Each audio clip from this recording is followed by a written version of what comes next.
Quelle est pour vous la fonction d'un juge dans notre société? À quoi ils servent? Si j'étais méchant, bon, je ne le suis pas, alors je le dirais tout de même, ils servent au fond à permettre à la police de fonctionner.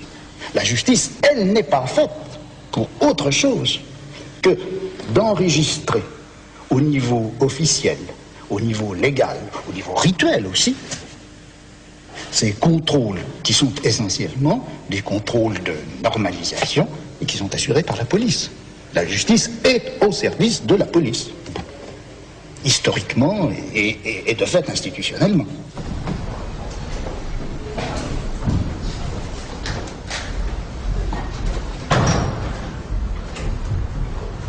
L'audience est ouverte, vous pouvez vous asseoir.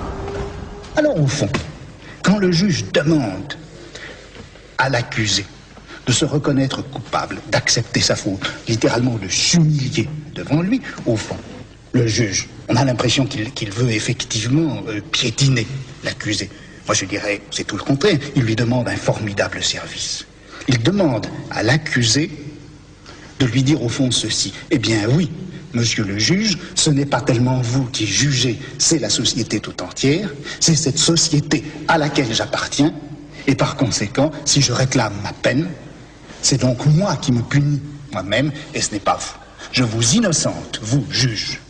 Eh bien, c'est cela que le juge veut obtenir, c'est ce discours qu'il veut obtenir, ce discours qu'il innocente lui-même, que le juge veut obtenir quand il demande à l'accusé de montrer qu'il acceptera effectivement ses punitions.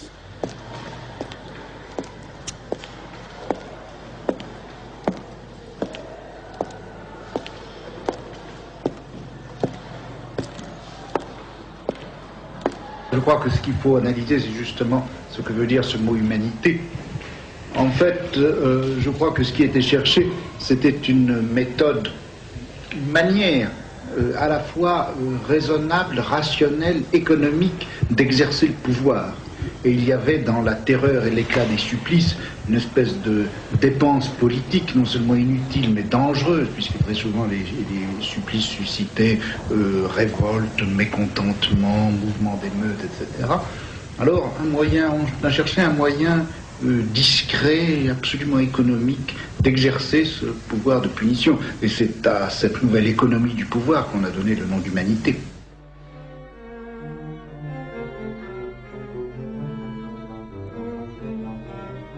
Ce que j'ai voulu faire, c'est de montrer combien finalement cette adéquation, pour nous si claire et simple, de la peine avec la privation de liberté, est en réalité quelque chose de récent.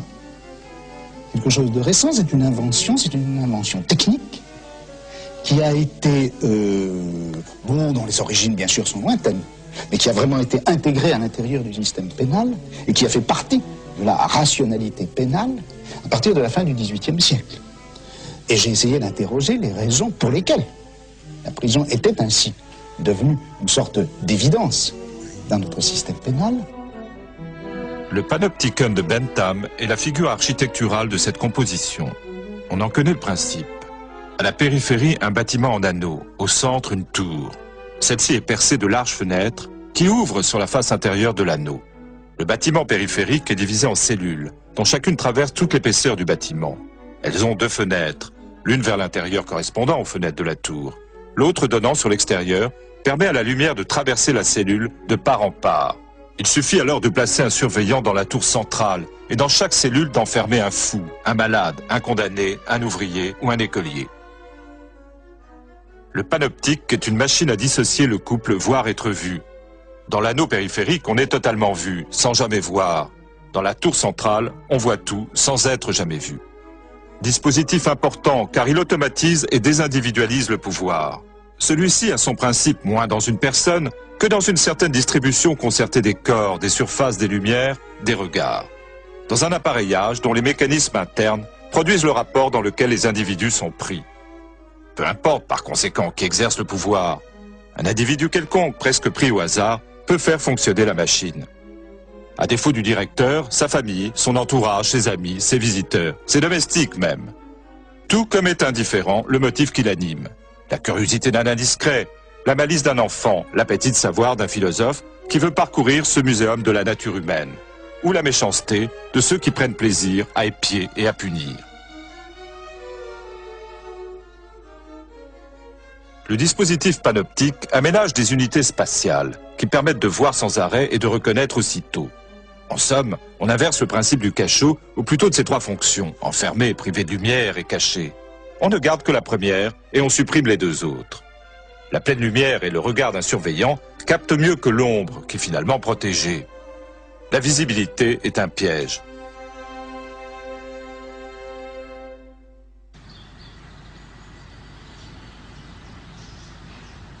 Alors, l'idée qu'il faille absolument donner aux gens qui exercent le pouvoir un instrument, en quelque sorte, optique, pour que ce sur quoi ils exercent le pouvoir, et en même temps les effets de ce pouvoir leur soient visibles, ça, c'est une préoccupation fondamentale. Doter le pouvoir d'un regard. Donner par conséquent, imposer à ce sur quoi s'exerce le pouvoir, ou ce sur qui s'exerce le pouvoir, donner une visibilité intégrale, exhaustive. Alors vous avez cette idée d'une communauté de visibilité, et vous avez cette autre idée d'un appareil technique permettant aux uns de voir les autres.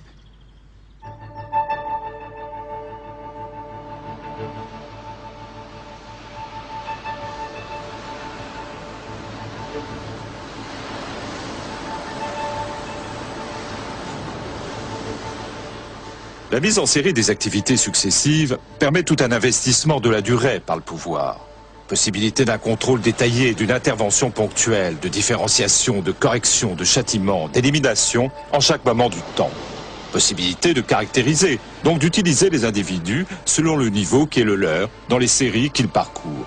Possibilité de cumuler le temps et l'activité, de les retrouver totalisés et utilisables dans un résultat dernier, qui est la capacité finale d'un individu. On ramasse la dispersion temporelle pour en faire un profit et on garde la maîtrise d'une durée qui échappe. Le pouvoir s'articule directement sur le temps, il en assure le contrôle et en garantit l'usage.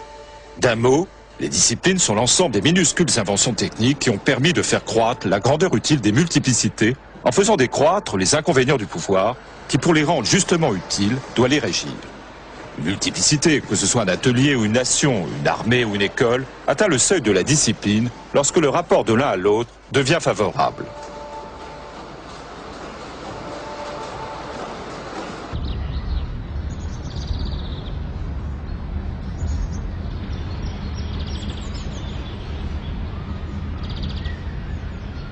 La manière dont s'exerce le pouvoir dans les sociétés modernes, c'est que les gens n'y ont pas, bien sûr, n'y ont plus exactement un statut de naissance. Ils bénéficient simplement de fait des avantages qu'ils peuvent avoir à leur naissance, mais n'ont pas de statut de naissance. En revanche, ils sont perpétuellement mis en fiche et classés les uns par rapport aux autres. J'avais pris cet exemple qui me paraissait très typique. C'était un règlement qui vaut pour l'école militaire qui avait été fondée en France en 1753 et où les jeunes futurs officiers sont traités avec une espèce, on ne peut pas dire exactement de dureté, mais de méticulosité qui est très très frappante. Ils sont perpétuellement surveillés dans leurs chambres, dans les dortoirs, dans les lavabos, dans les cours de récréation.